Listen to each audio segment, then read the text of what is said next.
What is going on, everybody? Cephalon here, bringing some Dark Souls 3 content. Today I'm going to go ahead and show you guys my Luck Hollow Bleed build.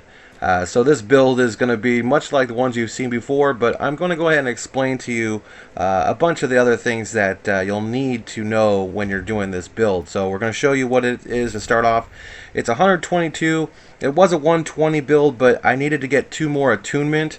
So that I can have 2 spells that I really wanted for this build, which makes this like a really great build. So what you want to do is you want to have your luck at about 30, and the reason why you want to have a 30 is because if you are hollow and you go ahead and infuse 2 weapons to hollow plus 10, you're going to get 5 more luck per weapon, which will give you the 40. So I actually have a shield that's not completely done. On strength and dexterity, you're going to want that at 35 apiece. Unless you want to go to 40, you can sacrifice in other spots. But having 35 in those 2 slots, you can go ahead and use the 2 rings, the Hunter's Ring and then the Knight's Ring. Both have plus 5 in those ring slots, which will give you the plus 40 that you need for this build.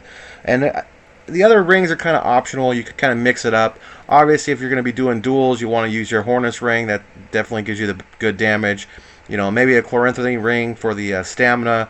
I've been using the Prisoner's Chain because it gives you a bunch of cool stats. It does take away your defense a little bit or makes you a little bit weaker, but it's still a very good ring, especially if because you're going to be killing things really fast with the this build. Because it's it is all based on bleeds, but having the good 40 strength dexterity allows you to have a bunch of different options. Other weapons. You're not just stuck to this build, but it is really good.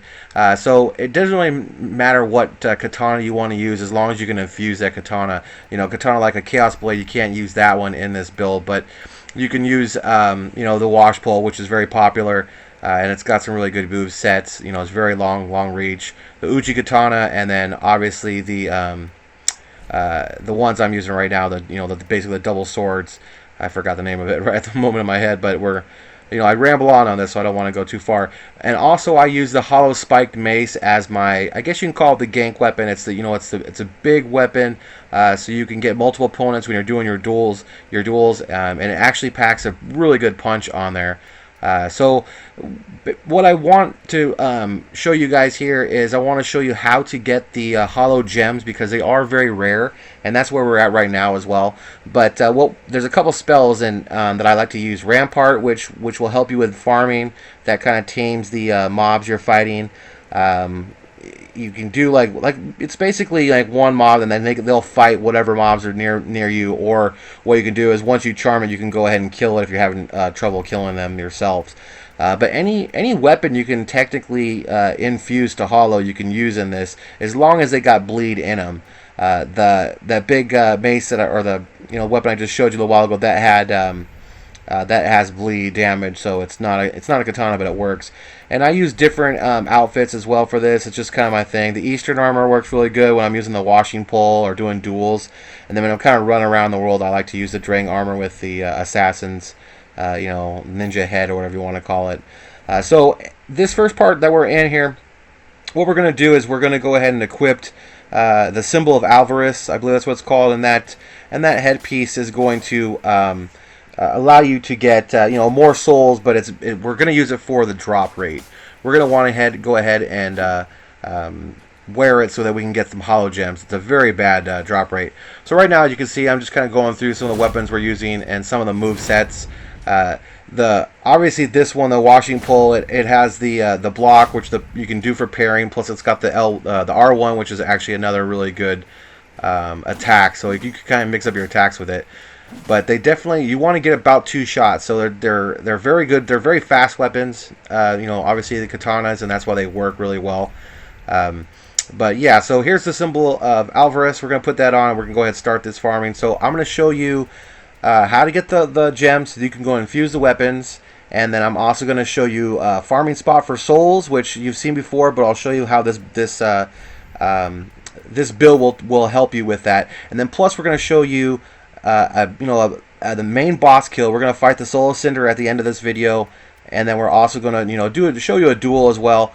But we're also going to show you how to get more items, like farming items for these weapons to plus 10 them. So dragon scales, and then the twinkling titanite. I have a farming spot that most people should know about, but again, I'm gonna put it all in this one video. So there's 2 of these mobs you want to kill in this area, the road to sacrifices, and it's this one right here, and then you'll run all the way around, and there'll be one more, and then you just kind of want to run back, and rest at the bonfire and start again if you don't get it. Now, one thing to take note on this is when you're wearing the symbol of avarice, you will lose your HP, and later on in this video you'll see what I mean by that, which kind of sucks, but it's just good to know. Keep your Estises ready and keep yourself full so you don't end up dying from wearing this helmet. So here's that second guy right here. We'll go ahead and kill him off, and you'll see we didn't get anything. But like I said, it's a bad drop rate. So even with this headpiece and there's also the gold ring, the snake ring, serpentis ring. I think that's what it's pronounced. You can use that as well, and that will help you with drops. As well as there might be a couple other items in the game. But this particular, I think just wearing the helmet, using a coin, like a rusted coin or something like that, is good enough. Just keep on at it. It's really close together at this bonfire, so it's not like you're going to be running around. It shouldn't take too long, but, you never know. So we're just going to run up here, and we're going to try it again. And then hopefully we'll get it on this this drop, so we can kind of move on to the next area.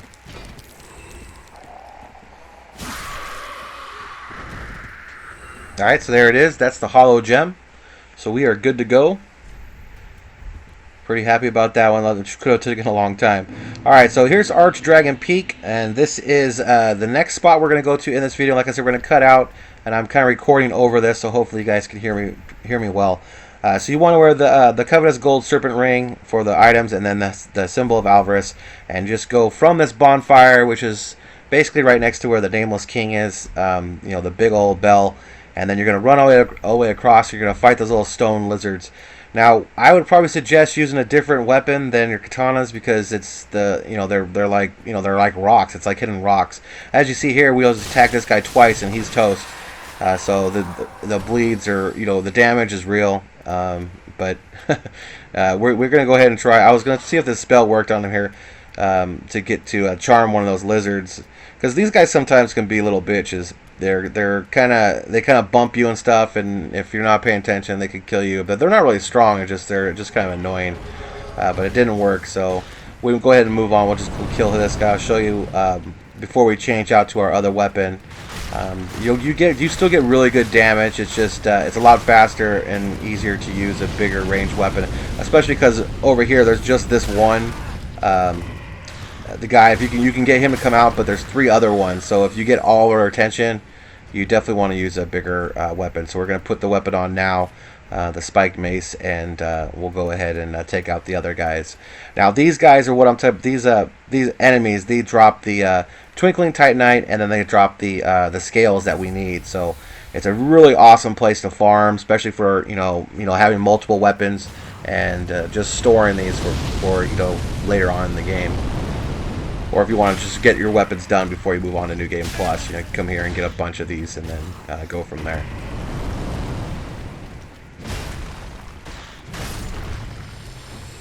Alright, so that one dropped a Twinkling Titanite.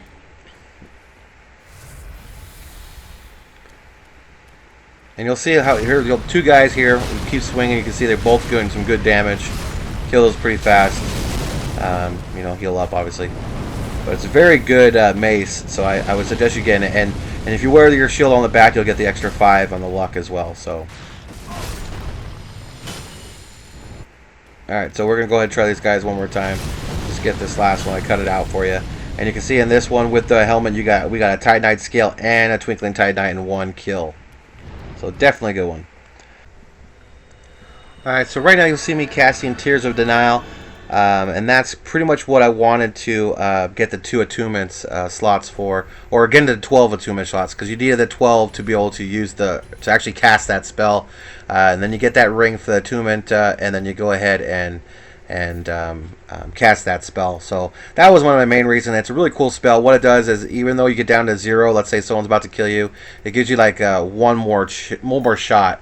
So a kill shot won't always be a kill shot if you have a Tears of Denial on. and definitely can help you out. So what we're gonna do, we're just gonna call one guy in. We're just gonna do one match. I don't want to. This basically, this is just showing you how this build came out, and you know, a couple of different options, how it is against, you know, a phantom, and then how it is against a boss, and then how I have it set up and stuff. So I don't want to do a bunch of them. I'll probably have another video where I show you guys a bunch of PvP, but this, like I said, this is just more of an information video, like let you know how this build works and how I'm liking it, and you know, how to get everything you need to get. So hopefully this guy comes in here pretty quick, and then we'll go ahead and take care of business. So like, yeah, it's got a really good thrusting move on these swords. I really do like both these swords, and you basically can spam just you know, L1 if you want. It's going to give 2 quick shots, and that will usually proc the bleed, and it'll take enemies down really fast. So this guy's coming in here, and then, you know, I got some of the Karthus Rouge. You want to have a bunch of that stuff ready to go, and that basically is going to, you know, up our bleed, you know, chances of bleed proc. So here he comes. So it looks like this guy's got some Tears of Denial as well.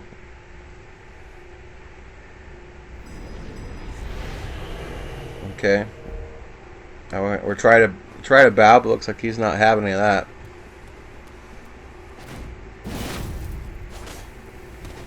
So once we actually start hitting this guy, I want you to see how fast they go down. So there's a shot, double bleeds, already procced, and he got that last hit. Would have been a kill shot, but he had Tears of Denial, and there you go, boom, dead. So like I said, it goes so fast. Awesome build. It's probably my favorite build right now. So this last place we're gonna go is the Grand Archives, and this is just gonna be the farming method. I just want to show you guys this real quick. And again, you guys, I'm sure you're aware of this. But wearing this Alvarez helmet, and then your Shield of Want is another thing you want to wear, and as well as you know, your silver ring to get the extra souls. So here you can also farm titanite chunks, and which you'll need for some of the weapons that we're upgrading, you know, as well as getting the souls that you'll need. And these are basically, you come up through, you know, obviously to the top, and you'll have the 3 you know, big ass, you know, I don't know what you want to call them, gargoyle, you know, armor dudes. I don't know what you really call them. I talk too fast, so I don't know myself sometimes. But but what you want to do is you're going to go ahead and charm the first 2, because once you come through, and you'll see I died here earlier because I messed up. But they can be pretty tough. But you run up here and they'll fly down. 2 will fly down, and then you're going to want to charm one of them, and then they'll start fighting each other. All right, so that one got charmed. So he's going to go fight, and what you'll do is you want to sneak around to the other side, and then fight the 3rd one while those guys are, you know, taking care of each other. Now, again, when you have this helmet on, or not helmet, the silver or symbol of Alvarez, a lot of times you have to fat roll because it's very, very heavy. So it makes it harder to, you know, to move around, and like I said, that's how you can end up dying when you're not expecting it, because you don't get a roll in, or it's not a good roll to get behind them.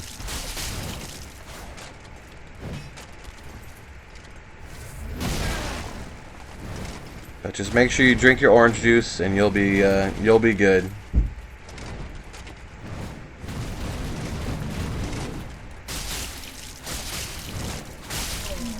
All right, so now that guy's down. And you'll see we got about 25,000 right there. And this is on the first game. You get more later on. So we started off with 0 just to kind of show you. And there's 50.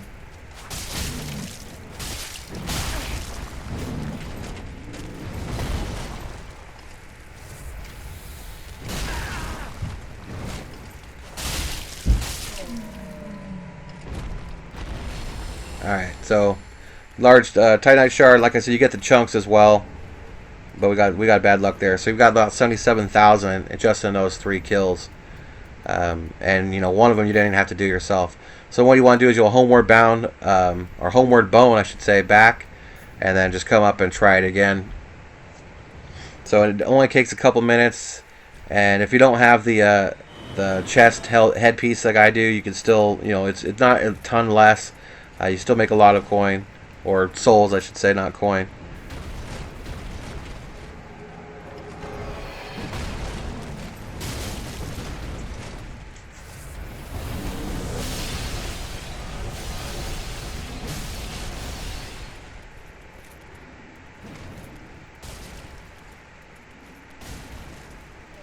Now you'll watch here on this one. I think this is particular one where something funny kind of happens. Not really funny, but what I told you about earlier happens here. So we take this guy down. This guy's not too bad.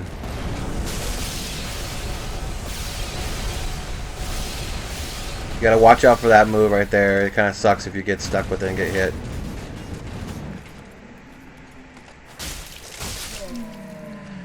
Alright, so now he's dead. But then we'll kind of come over here and get this last guy, and I'll show you what I was talking about. Now what you could do is just recharm that guy also, if you want, and then just kill him. He'll just stand there all charmed and not go anywhere, and you just kill him. Alright, so you'll see he's getting us with some pretty decent moves. And then he's going to do his little, you know, flying whatever. He got us down really low. We were good. And then right when I was about to chug my Estus right there, the symbol of Alvarez headpiece took us down. Because like I said, when you wear that helmet or that piece, then it eats your energy away. So just be careful with that. And this is definitely a really good spot, or really good farming spot. So right now I came in, just took these guys out while they were fighting each other. And then charmed him, so he just kind of stands around. He was still charmed, but for some reason he still came and attacked me with that spell. So now I maybe it probably wore off like toward the end, it looked like. Alright, so then take him out. And right now we actually pick up his weapon, and we get I think a chunk on this job right here. Yeah, so a titanite chunk and his weapon, so it was pretty nice. So now we're at the Lord of Cinder fight. And then again, this is what our moveset. We died to him the first time. This is our second attempt on here. Just trying to figure him out, because I didn't actually fight him at all prior to this. This is my first time fighting him. I have several characters, but I didn't ever want to finish it yet. So this is the first time I finished it. So I was getting used to it. He definitely hits pretty fast. He has 2 phases. But I want to show you guys something on this particular guy. I don't know if it was because of my bleed build, or if it was just, I don't know, a glitch or something, but watch what happens in this fight. So you're just gonna have to roll with them. It's not too hard of a fight. You learn his movements. It's pretty predictable after a little while, and you can just kind of roll through him. A lot of his shots, I go ahead and try to take, you know, another hit when I know I'm probably gonna take some punishment, just because I want to proc that bleed. But you can see he takes a lot of damage from these katanas.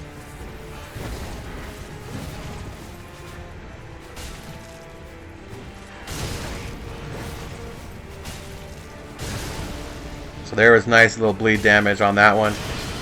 And right there again. So already almost dead on that first phase.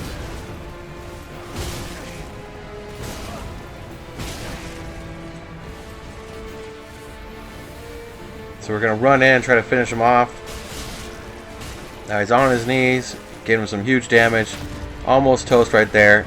And then we get cocky and he sticks us right in the chest. Hopefully, you know, luckily we still survived it though. So we go back out to drink our juice, and then right when we come back in, you'll see he switches over to his spear.